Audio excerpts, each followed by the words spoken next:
Assalamualaikum warahmatullahi wabarakatuh. Kembali lagi dengan saya Indra Fitri.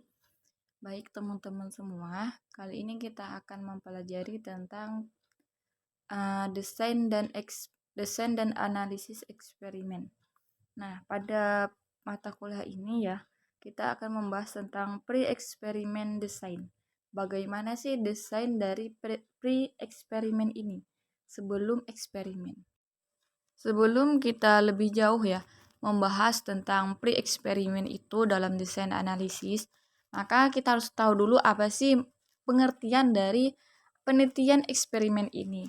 Nah, penelitian eksperimen adalah penelitian eksperimen yang dilakukan secara sengaja atau penelitian yang dilakukan secara sengaja oleh peneliti dengan cara memberikan treatment atau perlakuan tertentu terhadap subjek penelitian guna membangkitkan suatu kejadian atau keadaan yang akan diteliti bagaimana akibatnya. Nah, jadi teman-teman sudah kita garis bawahi ya, ada beberapa kata yang sangat penting. Yang pertama treatment, yaitu perlakuan. Yang kedua adanya subjek ya. Dan ketiga itu harus ada fenomena atau kejadian. Maka kita akan tahu nih apa sih yang menyebabkan atau yang mengakibatkan suatu keadaan itu. Nah, inilah tujuan dari kita melakukan penelitian eksperimen. Nah, jadi teman-teman harus ingat kata kunci ya dari penelitian eksperimen ini agar teman-teman mampu menjelaskan apa sih penelitian eksperimen ini sebelum kita lanjut ke pre-eksperimen itu sendiri. Kita akan masuk kepada desain pre-eksperimen.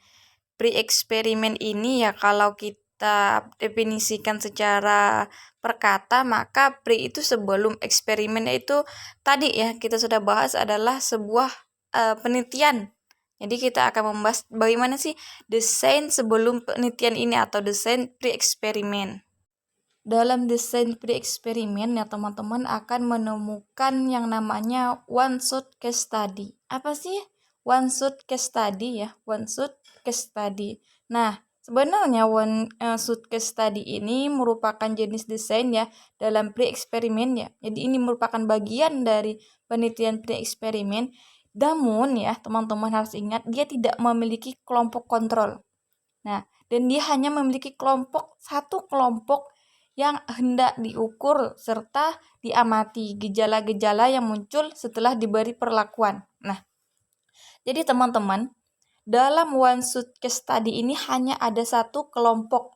Jadi kalau teman-teman lihat ya desainnya itu ada X dan O, di mana ada treatment dan adanya di mana O ini adalah kelompok yang akan diberi treatment atau perlakuan. Berikutnya dalam desain eksperimen ya teman-teman ada yang namanya one group pretest post test. Kalau tadi adalah one case ya, yang sekarang ada one group pretest post test di mana terdapat pretest sebelum diberi treatment atau perlakuan sehingga hasil perlakuan dapat diketahui lebih akurat karena dapat membandingkan dengan keadaan sebelum perlakuan. Kalau tadi ya one shot case study ya tidak adanya pretest atau tes sebelum. Nah, namun dalam one group ini teman-teman akan memberikan pretest atau akan memberikan menilai sebelum teman-teman melakukan treatment. Jadi teman-teman sudah memiliki data di mana data tersebut sebelum teman-teman memberikan perlakuan kepada kelompok tersebut. Nah, setelah teman-teman memberikan perlakuan, teman-teman akan menguji lagi dengan apa? Dengan post test. Jadi teman-teman akan memperoleh data yang akurat bagaimana apakah ya eksperimen teman-teman ini memiliki pengaruh atau tidak atau memiliki perubahan atau tidak. Dan yang terakhir dalam bentuk desain pre-eksperimen ya, yang ketiga adalah intake group comparison, yang dimana kelompok subjek ini yang diambil dari populasi ya. Teman-teman harus tahu dulu ya, subjek itu diambil dari populasi yang kemudian ya kita membagi populasi ini ya menjadi dua kelompok, di mana satu kelompok menjadi kelompok eksperimen dan yang kedua adalah menjadi kelompok kontrol. Nah, dari dua ini kita akan membandingkan atau dari populasi yang sama kita membagi mereka menjadi dua. Yang pertama menjadi kelompok eksperimen akan kita berikan perlakuan, dan yang satunya lagi tidak akan kita beri perlakuan alias menjadi kelompok kontrol. Begitu saja ya penyampaian dari saya mengenai desain pre-eksperimen dalam desain dan analisis penelitian. Terima kasih. Wassalamualaikum warahmatullahi wabarakatuh.